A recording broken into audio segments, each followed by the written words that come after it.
blessed day para sa ating lahat.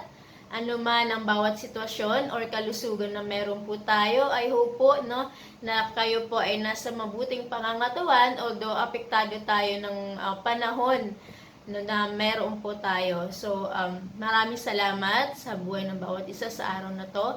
At itong man ay iyong napapanood, naniniwala po ako na isang bahagi ito na plano ng Lord na panibagong personal devotion na naman ang inyong maririnig sa araw na ito. So ako nga pala si Jen Saludares at ang aking ibabahaging aking personal devotion na patungkol sa focus pagdating po sa pananampalataya.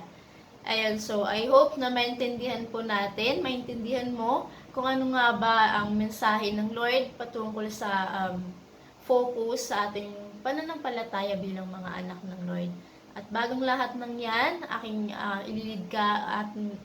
ililid ang gawain ito sa simpleng panalangin.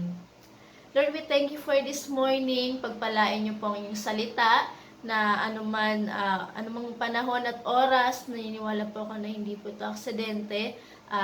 Touch the person na kung sino man po nakakarinig nito at patuloy na Lord, maitanim sa buhay ng bawat isa yung halaga ng aming pag-usapan. Blessed Lord, bless mo po ang salita mo, Panginoon. Thank you, Lord, in Jesus' name. Amen. So, muli magandang umaga sa iyo at sa bawat isa kung iyong napapanood ang video na ito. Aking pong isi-share ay patungkol po sa Hebrew 12:2 na aking pong babasahin. Ituon natin ang ating paningin kay Jesus. Ang bahaging ito lamang aking isi-share.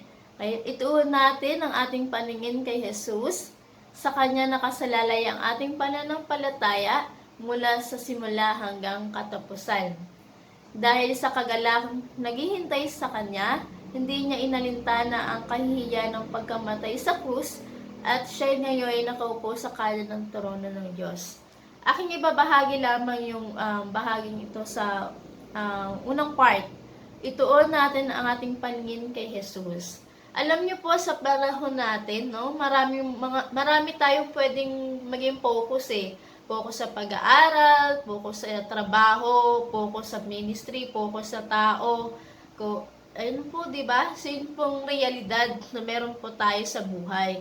And ikaw po ba, ano po ba yung pinaka-focus mo na meron ngayon? At ang naririnig ko pa nga po sa yung mga kabataan ngayon, sabi nila is focus sa goal, 'di ba? Ikaw po, tayo po, ano po ba yung pinaka-focus natin ngayon? Alam niyo po sa bilang Kristiyano, 'di ba? Mahalaga na nakatingin tayo lagi sa Panginoon.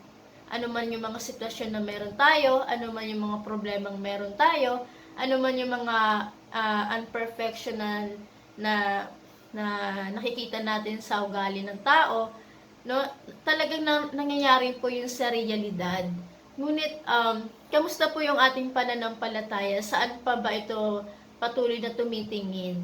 And naniniwala ko na kung kay Lord tayo laging nakafocus, nakatingin sa ating pananampalataya, kahit ano man yung mga kagaspangan ng tao na nakikita natin, ano man yung mga pag-uugali na sa tingin natin ay kailangan pang baguhin, naniniwala po ako na patuloy kang magtutuloy sa pananampalataya at tiwala na meron ka po para sa Lord. At hindi ka basta-basta matitinag or matatalisod ng iba or ng ginagawa ng iba.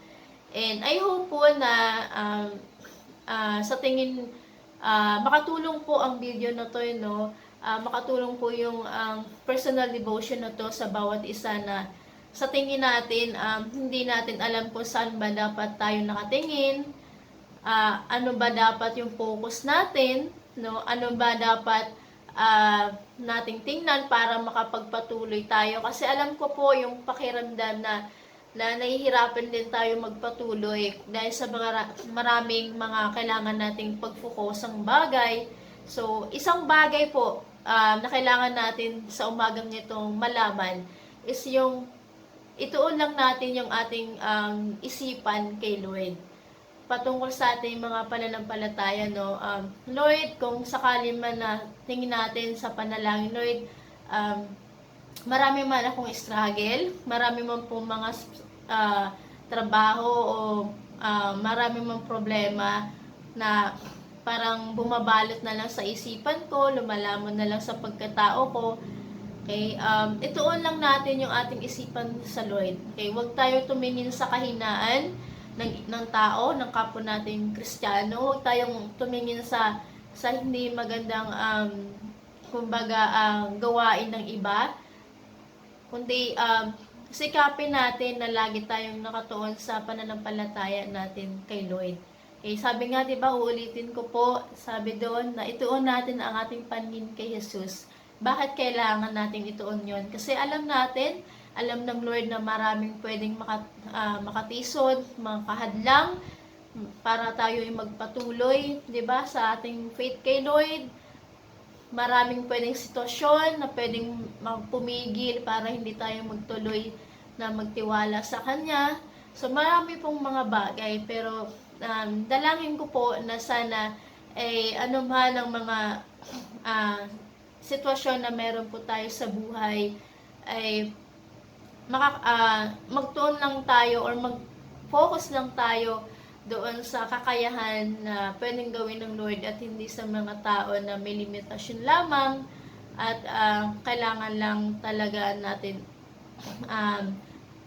ituloy kung ano man po nating nasimulan sa Panginoon. And mangyayari lamang po yun kapag kayo ay or tayo ay patuloy ka nakatingin lamang sa Lord. Kasi alam natin na siya lang yung perfect sa lahat eh. Hindi naman talaga yung tao, hindi yung church, kundi talaga ang perfect sa pananampalataya na dapat tingnan natin ay yung gawa ng Panginoon. Kasi kung tayo lamang mga tao, alam po natin na hindi po tayo mga perfecto.